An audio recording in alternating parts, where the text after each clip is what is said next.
Hello students, आपण last लेक्चरमध्ये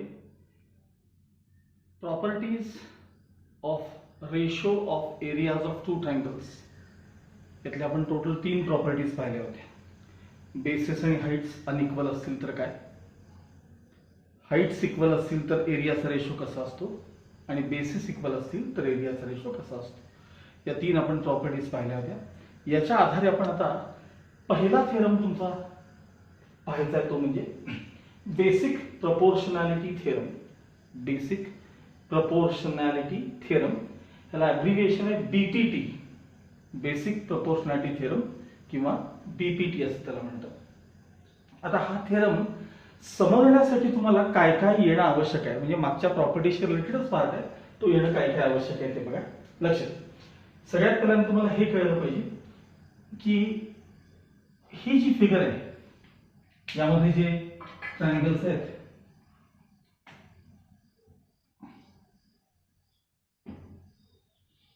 triangle ABC आणि मी इथं लाईन ड्रॉ केली इथं ना, त्यामध्ये टोटल 3 ट्रायंगल्स आहेत. टोटल यामध्ये 3 ट्रायंगल आहेत. एक ट्रायंगल आहे ABC, दुसरा ट्रायंगल आहे ABD आणि एक ट्रायंगल आहे ADC. या दोन्ही ट्रायंगल्स कडे जर तुम्ही व्यवस्थित पाहिलं, मोठा सोडून द्या, हे दोन फक्त बघा, हे दोन ट्रायंगल ABD आणि ट्रायंगल ADC, या दोन्ही ट्रायंगल्सना हाईट सेम आहे. कारण ए मधून जो तुम्ही परपेंडिक्युलर ड्रॉ कराल तीच हाईट ट्रायंगल ABD ला पण आहे, ट्रायंगल ADC ला पण आहे आणि ट्रायंगल ABC ला देखील आहे.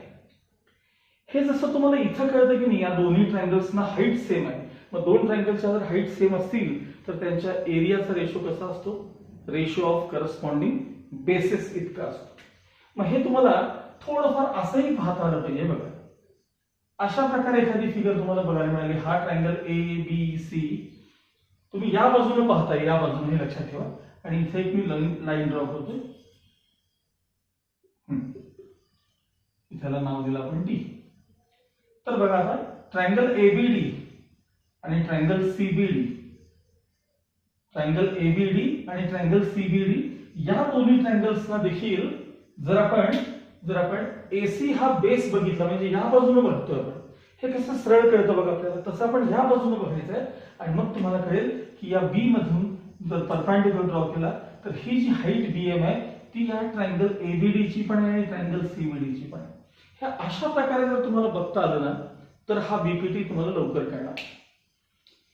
याशिवाय तुम्हाला आणखी काय असे वेडेवाकडे ट्रायंगल बघता आले पाहिजे, आणखी काय माहिती पाहिजे, तर 2 पॅरलल लाईन्स असतील, 2 पॅरलल लाईन्स, तर पॅरलल लाईन्सच्या मध्ये जे ट्रायंगल्स असतात, 2 पॅरलल लाईन्सच्या मध्ये जे ट्रायंगल्स असतात त्यांच्या देखील काय सेम असतात सांगा, हाईट सेम असतात. जर 2 पॅरलल लाईन्सच्या मध्ये ट्रायंगल असतील तर त्यांच्या देखील काय सेम असतात, हाईट सेम असतात. आणि हाईट जेव्हा सेम असतात तेव्हा areas are in proportion to corresponding bases. असंही होऊ शकतं, हाईट्स पण सेम आहेत, बेसिस पण सेम आहेत, यावेळेस मात्र 2 ट्रायंगलच्या एरियाचा रेशो कसा असतो, ratio of corresponding product of corresponding base and height इतका असतो. अनइक्वल असतील ना, बेसिस आणि हाईट अनइक्वल असतील तर त्यावेळेस तो प्रोडक्ट ऑफ करस्पॉन्डिंग बेसिस आणि हाईटच्या रेशो इतका असतो. हे तुम्हाला एवढा पार्ट माहिती असणं आवश्यक आहे. आता हा BPT काय आहे, बेसिक प्रपोर्शनॅलिटी थेरम काय आहे, तो आधी नुसतंच ते थेरम कसा वापरतात ते मी तुम्हाला सांगतो आधी. हे बघा, हा ट्रायंगल आहे PQR, this is triangle PQR. If a line is drawn parallel to one side of a triangle, any side, कुठल्याही साइडला पॅरलल ड्रॉ करा. If a line is drawn parallel to one side of a triangle and it intersects other two sides in two distinct points, suppose the points M and N असे असतील, then that line divides remaining two sides in the same ratio. म्हणजे काय, तर PM upon QM हा ratio, PM upon QM हा जो ratio आहे तो रेशो PN आणि NR या रेशोला इक्वल असतो. PN अपॉन RN किंवा NR, काही लिहिलं तरी चालतं, NR किंवा RN. याला बेसिक प्रपोर्शनॅलिटी थेरम म्हणतात. खूप सोपं आहे, ह्याला म्हणायचं बेसिक प्रपोर्शनॅलिटी थेरम. आता हा थेरम समजण्यासाठी या गोष्टी आपल्याला माहिती पाहिजे.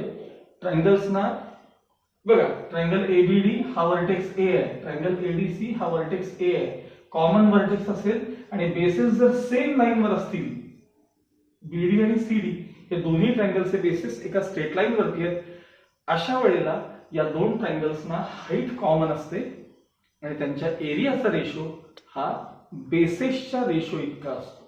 हे एवढ्यावर आपण हा बीपीटी थिअरम पाहणार.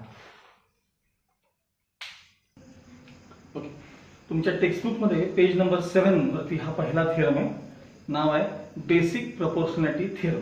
तर तुम्ही आता स्टेटमेंट वाचतोय, ही फिगर आहे त्याची.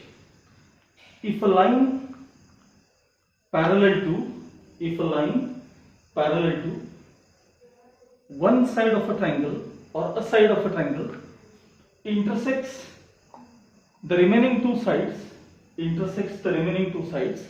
in two distinct points, then the line divides the other two sides, your line divides the remaining two sides in the same proportion.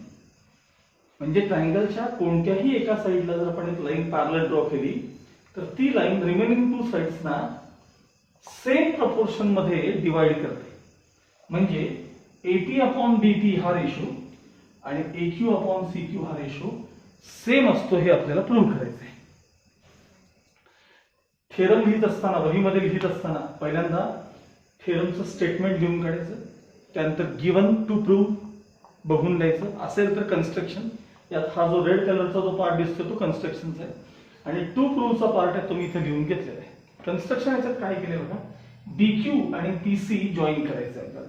BQ आणि पीसी हे आपल्याला जॉईन करायचं आहे आणि आता याचा आपल्याला प्रूफ बघायचं आहे. ठीक आहे, मी तुम्हाला मगाशी सांगितल्याप्रमाणे आता मी कन्स्ट्रक्शनचा थोडं, मला हे बोर्डवर आपल्याला हे करणं शक्य असतं, नोटबुकमध्ये पॉसिबल नसतं. मी थोड्या वेळाकरता या सेगमेंट पीसी ला मी रब करतोय, सेगमेंट पीसी, आणि मी सांगेल तसा ट्रायंगलकडे बघा. ट्रायंगल एपीक्यू या बाजूला बघायचं, या बाजूला ट्रायंगल एपीक्यू आणि ट्रायंगल बीपीक्यू बघा बरं. Triangle एपीक्यू triangle BPQ, Q vertex common आहे, त्यांचे बेसिस एका लाईन वरती आहेत.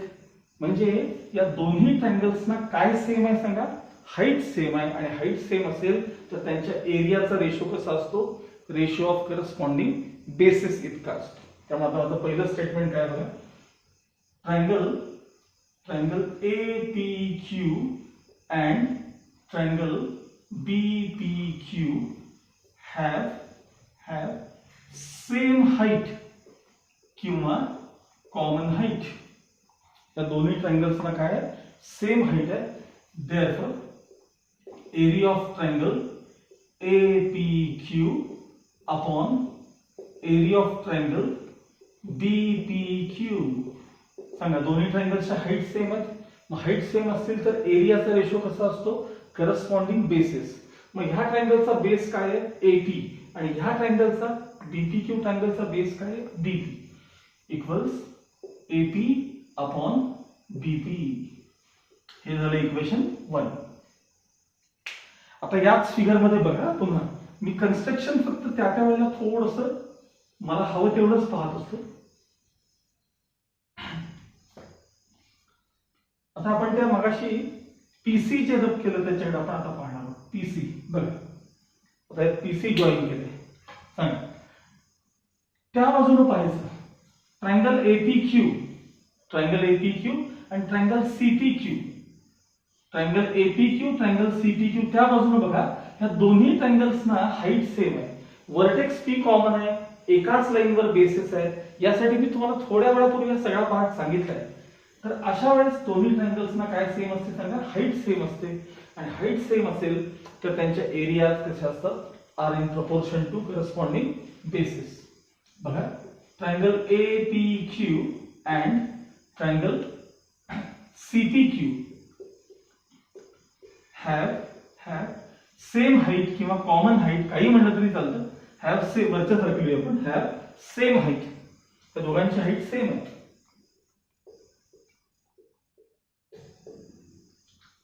दोघांना हाईट सेम असेल तर त्यांच्या एरियाचा रेशो कसा असतो, therefore area of triangle APQ हा upon area of triangle CPQ equals corresponding बेसेसचा रेशो इतका असतो. म्हणजे पहिल्या ट्रायंगलचा बेस आहे AQ, तिकडनं बघायचं तुम्हाला ते दोन ट्रायंगल्स असे बघायचे. AQ अपॉन दुसऱ्या ट्रायंगलचा बेस आहे CQ. हे झालं इक्वेशन 2. आता दोन्ही डायगोनल्स मग अशी डायगोनल दोन्ही कन्स्ट्रक्शनचे दोन्ही पार्ट आहेत ना, हे मला आता एकत्रित बघायचे. हे बघा, हा आता हा जो ट्रायंगल आहे ना, ट्रायंगल BPQ, म्हणजे हे डिनॉमिनेटर ट्रायंगल BPQ आहे ना, ट्रायंगल BPQ एवढ्या ट्रायंगलकडे बघा फक्त, आणि नंतर ट्रायंगल ह्याचं डिनॉमिनेटर बघा CPQ. ट्रायंगल CPQ हा पण ट्रायंगल बघा. हे दोन्ही ट्रायंगल्स पॅरलल लाईन्स मध्ये की नाही बघा. ट्रायंगल हा BPQ आणि ट्रायंगल CPQ ते दोन्ही ट्रायंगल्स कशामध्ये आहेत सांगा? दे लाय विदिन टू पॅरलल लाईन्स. मग जर दोन ट्रायंगल्स पॅरलल लाईन मध्ये असतील, जर दोन ट्रायंगल बघा BPQ, त्यामध्ये BC अजिबात येत नाही. ट्रायंगल BPQचं नाव, तर BC हा पार्ट येत नाही. ट्रायंगल CPQ यात सुद्धा BC येत नाही. आता मी BC का येत नाही असं का म्हणतोय हे तुम्हाला थोड्या नंतर लगेच कळेल. ट्रायंगल BPQ, ट्रायंगल CPQ या दोघांना काय सेम आहे सांगा? त्या दोघांना हाईट सेम आहे, कारण ते पॅरलल लाईन्स मध्ये. नुसते हाईट सेम नाही तर दोघांना बेसेस पण सेम आहेत. हे बघा, ट्रायंगल BPQ चा बेस आहे PQ. वरून बघा, वरून ट्रायंगल BPQ चा बेस आहे PQ, आणि ट्रायंगल CPQ चा पण बेस आहे PQ. मी म्हणून म्हणलं होतं या ट्रायंगलची नावं ज्यावेळी आपण पाहतो त्यावेळी त्यात BC येतही नाही. हा, ते फक्त these two triangles lie within two parallel lines याकरता BC कडे पाहायचं. पण ट्रायंगल BPQ ह्याच्यात BC हे नाव कुठंच येत नाही. BC segment. ट्रायंगल CPQ या ट्रायंगल मध्ये BC कुठेही येत नाहीये. तेव्हा तुम्ही असं वरून उलट बघा, इकडनं या बाजूने बघा. these two triangles lie within two parallel lines, so their heights are same, also bases are same. तर मग हाईट्स पण सेम आहेत, बेसिस पण सेम आहेत, पण त्यांच्या एरियाचा रेशो काय असणार आहे सांगा? 1:1 असणार आहे. पण मी तो कसा 1:1 येतो ते मी तुम्हाला आता इथे लिहून दाखवते. बघा, ट्रायंगल स्टेप महत्वाचे म्हणून मी रेड हे ना देतोय. Triangle BPQ and triangle BPQ and triangle CPQ lie within two parallel lines,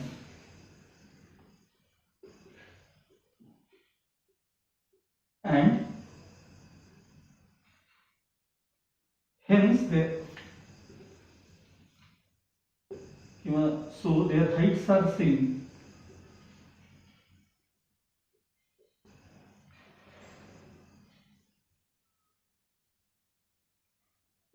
Also they have common base PQ. एवढंच नाही तर त्यांचा बेस पण PQ काय सांगा? कॉमन आहे. दोन ट्रायंगल्स ना हाईट सेम आहे, बेसेस सेम आहे. मग हाईट सेम, बेसेस सेम, तर half into base into height ने एरिया मिळते ना. जर हाईट आणि बेसेस दोन्ही सेम असतील तर त्या दोन्ही ट्रायंगलचे एरियाज काय असले पाहिजेत? इक्वल असले पाहिजेत. देअरफॉर एरिया ऑफ ट्रायंगल हा काय नाव आहे त्याचं? BPQ is equal to area of triangle CPQ. या दोन्ही ट्रायंगलचे एरिया काय असले पाहिजेत सांगा? सेम असले पाहिजेत. हे झालं तुमचं इक्वेशन 3. हा जो पार्ट आहे ना, हा मधला, हा टेक्स्टबुक मध्ये लिहिलेला नसतो, त्यामुळे आपल्याला ते फारसं कळत नाही.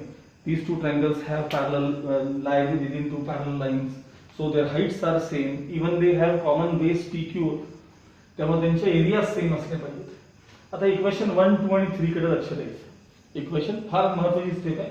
हे बघा, इक्वेशन 1 आणि 2 कडे पहिल्यांदा बघा. इक्वेशन 1 आणि 2 सांगा, हे न्यूमरेटर सेम आहे का सांगा?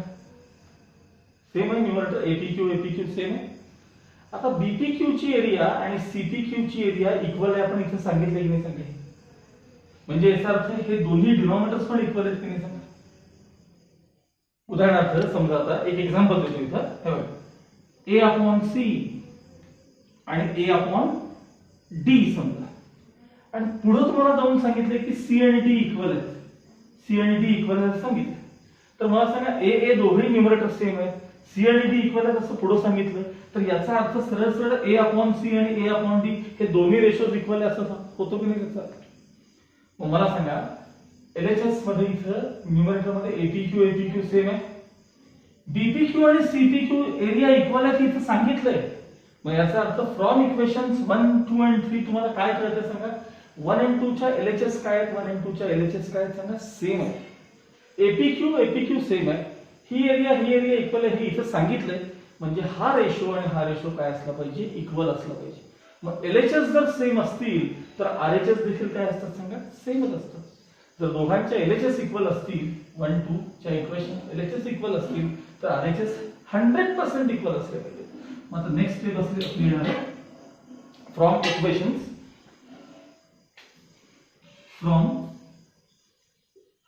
इक्वेशन्स, हा कोणते कोणते इक्वेशन्स? 1, 2 and 3 सांगा काय मिळेल तुम्हाला? 3 मध्ये हे इक्वल आहे म्हणून सांगितलंय बघा, हे एरिया ऑफ ट्रायंगल बीपीक्यू आणि area of triangle CPQ equal आहे, हे इथं 3 मध्ये सांगितलं. न्यूमरेटर तर सेम आहेतच, म्हणजे आरएचएस सेम झाले. सांगा काय मिळालं आपल्याला? AP upon BP is equal to AQ upon CQ. AP upon BP is equal to AQ upon CQ. हे तुमचं शो दॅट किंवा प्रूव्ह दॅट टेक्निक बघा. AP upon BP equals AQ upon CQ, याला म्हणायचं बेसिक प्रोपोर्शनॅलिटी थेरम. आता हा theorem textbook मध्ये पहा, आहे तसा वहीत लिहून काढा. त्यात थोडासा मी अगदी स्लाइट डिफरन्स जो केलाय तो इथे केलाय, बाकी पुस्तकांना आणि आपला प्रूफ ऑलमोस्ट एकसारखा आहे, पण हे एक्झाम्पल दिल्यामुळे तो म्हणतो लवकर कळतो, हा नोटबुक मध्ये लिहून ठेवायचा. ओके, आता आपण नेक्स्ट पुढचा पार्ट जो पाहणार आहोत त्यामध्ये कन्व्हर्स ऑफ बीपी. फक्त याचं तुम्हाला स्टेटमेंट किंवा ती कन्सेप्ट आहे, पण याला प्रूफ मात्र तुमच्या सिलेबस मध्ये नाहीये. जुन्या सिलेबस मध्ये होता, पण हा इनडायरेक्ट प्रूफ आहे, तो तुमच्या सिलेबस मधून तो एलिमिनेट केलाय, पण हे मात्र वापरायला मात्र आपल्याला कन्सेप्ट अलाउड आहे. कन्व्हर्स ऑफ बीपीटी, त्याआधी परत एकदा बीपीटी काय आपण पाहूया. बघा, ट्रायंगल एबीसी मध्ये लाईन पीक्यू जर बीसी ला पॅरलल असेल तर एपी अपॉन बीपी हा रेशो, एपी अपॉन बीपी हा रेशो AQ अपॉन CQ ला इक्वल असतो, AQ अपॉन CQ ला इक्वल असतो. हे फक्त सरळ नाही, तुम्हाला कसंही वापरता आलं पाहिजे. आता या ट्रायंगल मध्ये बघा, ट्रायंगल XYZ मध्ये PQ XY ला पॅरलल आहे. ट्रायंगल XYZ मध्ये PQ काय XY ला पॅरलल आहे, तर यामध्ये कसंही सुरुवात करा, XP अपॉन PZ हा रेशो, XP अपॉन PZ हा रेशो YQ अपॉन QZ ला इक्वल असतो, YQ अपॉन ZQ किंवा QZ ला इक्वल असतो. तुम्ही सुरुवात कुठूनही करा, असं काही नाही. आता समजा आपण असं लिहिलं की सर PZ अपॉन XP लिहिलं तर काय काही बिघडत नाही. PZ अपॉन XP लिहिलं तर इथं QZ अपॉन YQ लिहायचं. इकडनं सुरुवात केली तर तरी चालतं, YQ अपॉन QZ इक्वल्स मग XP अपॉन PZ लिहायचं. तुमचा प्रश्न आहे कसं लिहायचं, फक्त तो प्रपोर्शन व्यवस्थित लिहायचं. आता या दोन लाईन्स पॅरलल आहेत, XY PR ला पॅरलल आहे, तर बघा इथनं सुरुवात करतो. QY अपॉन YR हा रेशो, QY अपॉन YR हा रेशो QX अपॉन XP किंवा PX या रेशोला इक्वल असतो. ह्याला आपण BPT म्हणतो, बेसिक प्रोपोर्शनॅलिटी. आता कन्व्हर्स काय आहे, तर फक्त उलट आहे बघा. जर या ट्रायंगल मध्ये AP अपॉन BP हा रेशो, या दोघांचा रेशो आणि AQ अपॉन CQ हा रेशो इक्वल असेल तर लाईन PQ BC ला पॅरलल असते. म्हणजे रेशो सेम असेल तर या दोन्ही लाईन्स पॅरलल असतात. मग अशी बीपीटी मध्ये काय सांगत होतो मी, जर लाईन्स पॅरलल असतील तर रेशो सेम असतो. आता रेशो सेम असेल तर लाईन्स पॅरलल असतात, याला कन्व्हर्स म्हणतात. या केस मध्ये जर XP अपॉन PZ हा रेशो YQ अपॉन QZ या रेशोला इक्वल असेल तर ह्या लाईन्स दोन्ही पॅरलल असतात. म्हणजे PQ कोणाला पॅरलल असणार आहे, तर या XY ला पॅरलल असणार आहे, याला कन्व्हर्स म्हणतात. या केसमध्ये बघा, हा रेशो QY अपॉन YR आणि QX अपॉन PX हा रेशो इक्वल असेल तर या दोन लाईन्स पॅरलल असतात. म्हणजे XY is parallel to PR, याला म्हणतात converse of basic proportionality theorem. Okay, आपण नेक्स्ट कन्सेप्ट जी पाहणार आहोत ती अँगल बायसेक्टर प्रॉपर्टी. फार महत्वाची कन्सेप्ट आहे. कायम 11वी 12वीत पण नेहमी लागते. इव्हन बीपीटी सुद्धा तुम्हाला नेहमी लागतो 11वी 12वीमध्ये. अँगल बायसेक्टर प्रॉपर्टी आपण ही पाहणार आहोत. पहिल्यांदा मी ती प्रॉपर्टी कशी वापरतात किंवा ती प्रॉपर्टी काय आहे ते तुम्हाला सांगतो. लक्षात, हा ट्रायंगल तुमचा एबीसी आहे. हा ट्रायंगल एबीसी. समजा बी चा बायसेक्टर, अँगल बायसेक्टर, अँगल बी चा बायसेक्टर समोरच्या साईडला डी मध्ये इंटरसेक्ट केला. तर बायसेक्टर ज्या पॉइंट मध्ये इंटरसेक्ट करतो तो पॉइंट या एसी ला, या सेगमेंट एसी ला रिमेनिंग टू साइड्सच्या प्रपोर्शन मध्ये डिवाइड करतो. म्हणजे काय, ती भाषा थोडीशी अवघड आहे, वापरायला सोपं आहे. एडी अपॉन सीडी हा रेशो, एडी अपॉन सीडी हा रेशो एबी अपॉन बीसी ला इक्वल असतो. एबी अपॉन बीसी या रेशोला इक्वल असतो. एडी अपॉन सीडी हा रेशो एबी अपॉन बीसी या रेशोला इक्वल असतो. किंवा सीडी अपॉन एडी हा रेशो बीसी अपॉन एबी ला इक्वल असतो. ह्याला म्हणतात अँगल बायसेक्टर प्रॉपर्टी. आणखी एखाद्या फिगर मध्ये बघा, हे बघा, हा ट्रायंगल पी क्यू आहे. यामध्ये अँगल आर चा बायसेक्टर आपण आता बघूया. जो समोरच्या साईडला एम मध्ये इंटरसेक्ट केला, हा अँगल बायसेक्ट झालेला आहे. तर इथं पीएम अपॉन क्यूएम हा रेशो, पीएम अपॉन क्यूएम हा रेशो पीआर अपॉन क्यूआर ला इक्वल असतो. लिहून दाखवतो. पीएम अपॉन क्यूएम हा रेशो पीआर अपॉन क्यूआर ला इक्वल असतो. पीआर अपॉन क्यूआर ला, ह्याला म्हणतात अँगल बायसेक्टर प्रॉपर्टी. आणखी एक्झाम्पल बघूया.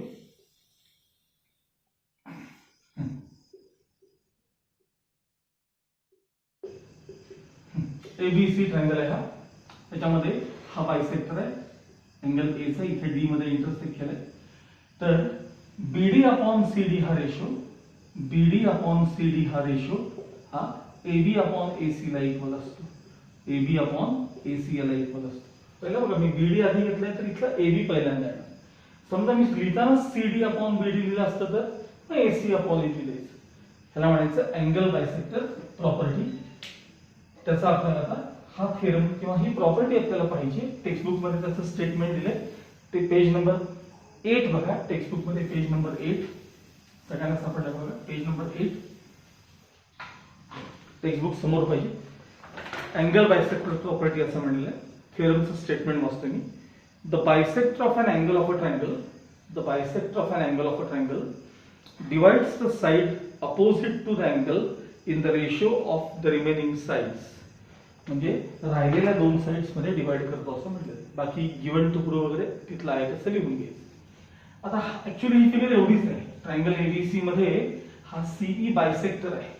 ट्रायंगल एबीसी मध्ये सीई बायसेक्टर आहे म्हणजे आपल्याला काय प्रूव्ह करायचं सांगा. आता काय प्रूव्ह करायला लागेल, तर एसी अपॉन बीसी हा रेशो एई अपॉन बीई ला इक्वल आहे हे प्रूव्ह करायचं आपल्याला. काय प्रूव्ह करतो, टेक्स्टबुक मध्ये टू प्रूव्ह लिहितो बघा. एई अपॉन बीई हा रेशो एई अपॉन बीई हा रेशो एसी अपॉन बीसी ला इक्वल आहे हे प्रूव्ह करायचं आहे. एसी अपॉन बीसी ला इक्वल आहे हे प्रूव्ह करायचं. हे आपलं टू प्रूव्ह आहे. ह्याच्यात पण तुम्हाला ते बीपीटी वापरायचं. कसं वापरायचं सांगतो. हा हे आपल्याला टू प्रूव्ह आहे. पहिली गोष्ट आपलं कन्स्ट्रक्शन काय ते तुम्हाला सांगतो. कन्स्ट्रक्शन, या अँगल बायसेक्टरला बी मधून एक पॅरलल लाईन ड्रॉ करायची. बी पॉइंट मधून, या बी पॉइंट मधून एक पॅरलल लाईन ड्रॉ करायची. कोणाला, या सीई ला. या दोन लाईन्स पॅरलल आहेत आणि एसी एक्सटेंड करून जिथे इंटरसेक्ट होईल त्याला डी नाव द्यायचं.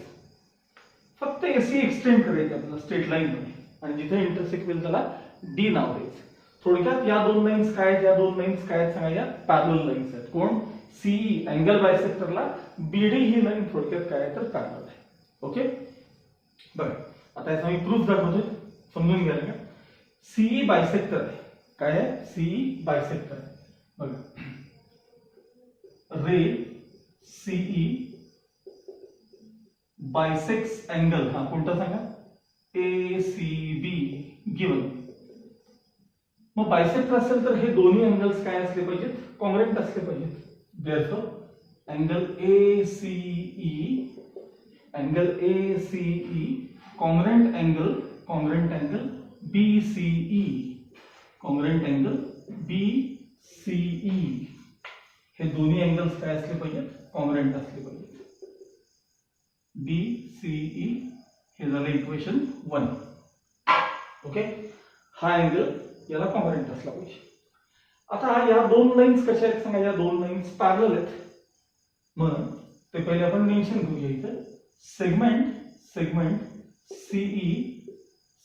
CE is parallel to segment BD.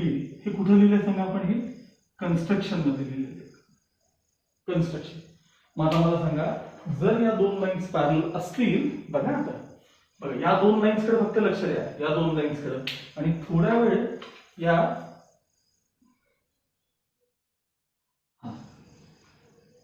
याकडे पाहू नका. या दोन लाईन्स पॅरलल आहेत याच्याकडे फक्त लक्ष द्या. मग मला सांगा, हा अँगल आणि हा अँगल कसल्या टाईपचा अँगल आहे? दोन लाईन्स पॅरलल आहेत इथं होतं बघा, दोन लाईन्स पॅरलल आहेत, एक त्यांना ट्रान्सफर्सल आहे. तर हा अँगल आणि हा अँगल कसल्या प्रकारचे अँगल असतात सांगा, ते करस्पॉन्डिंग अँगल्स असतात. मग तसं याचा हा कसला अँगल आहे सांगा, हा करस्पॉन्डिंग अँगल आहे. आणि लाईन्स पॅरलल असतील तर करस्पॉन्डिंग अँगल्स काय असतात? कॉन्ग्रुएंट असतात.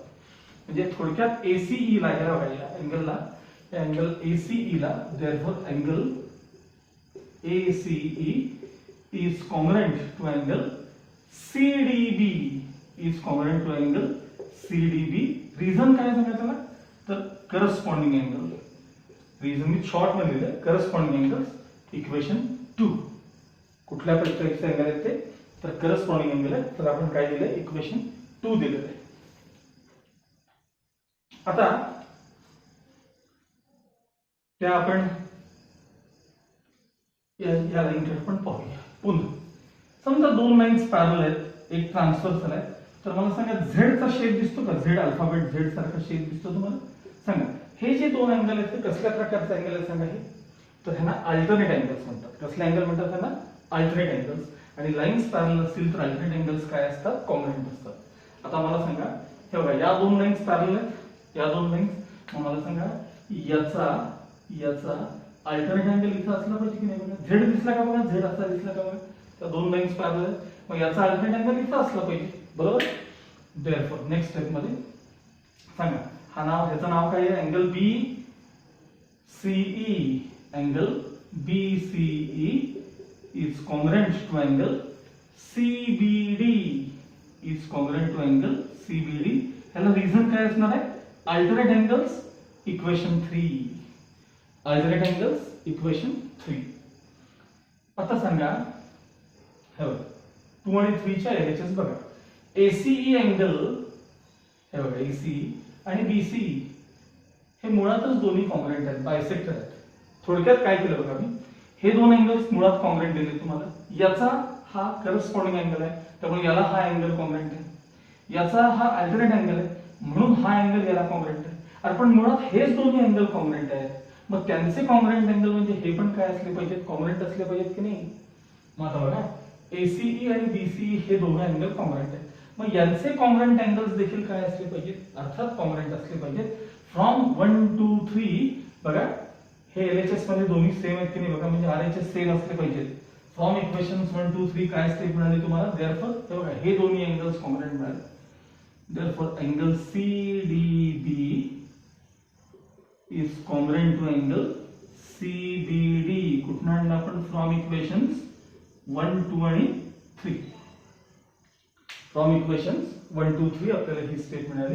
अँगल CDB म्हणजे इथे आहे हा अँगल CDB आणि हा अँगल CBD, हे दोन्ही अँगल्स कॉन्ग्रुएंट आहेत.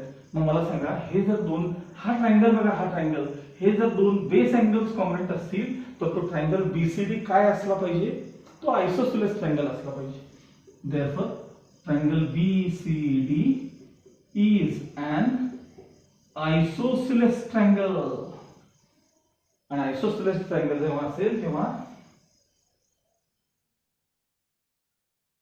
दोन्ही साइड्स कॉन्ग्रुएंट असतील. Therefore segment BC congruent segment DC किंवा CD, काही चालेल, DC किंवा CD. याला इक्वेशन आपण काय देणार आहोत? 4 देणार आहोत. इथपर्यंत काही शंका नसेल तुम्हाला, ठीक आहे? आता याच्या पुढे काय पार्ट कंटिन्यू करायचा आहे बघा. संपत. आता थिअरमचा लास्ट पार्ट याच्यानंतर. हे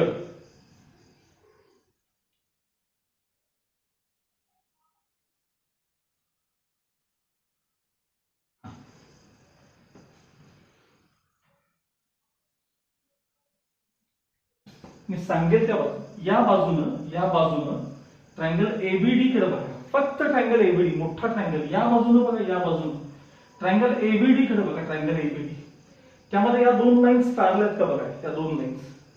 मग जर या दोन लाईन्स पॅरलल असतील तर आपल्याला बीपीटी त्यामध्ये वापरता येईल. बघा इन ट्रायंगल काय नाव आहे त्याचं, एबीडी. हा सांगा कोणते कोणते सेगमेंट्स पॅरलल सांगा. CE is parallel to BD, CE is parallel to BD. कुठे लिहिले आपण हे, कन्स्ट्रक्शन मध्ये लिहिले. मग त्यामध्ये बीपीटी वापरा, बेसिक प्रोपोर्शनॅलिटी थेरम वापरा. AE upon BE, therefore AE upon BE is equal to AC upon CD, AC upon DC किंवा AC upon CD, AC upon DC. परत बघा या दोन लाईन्स पॅरलल आहेत त्यामुळे AE अपॉन BE हा रेशो AC अपॉन DC ला equal असला पाहिजे. ह्याला आपण काय म्हणतो सांगा, BPT, बेसिक प्रोपोर्शनॅलिटी थिअरम.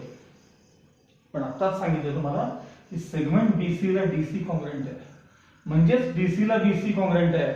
मग यातल्या DC ला मी नेक्स्ट स्टेप मध्ये BC रिप्लेस करणार आहे. परत सांगतो, या DC ला काय रिप्लेस करणार आहे, BC रिप्लेस करणार आहे पुढच्या स्टेप मध्ये.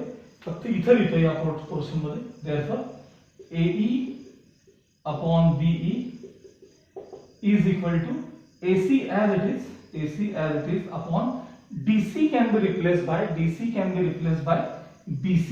कुठून आणलं आपण, फ्रॉम इक्वेशन 4 आणलं. बघा बघा हे शो दॅट मध्ये हेच होतं बघा तुम्हाला. AE upon BE equals AC upon BC.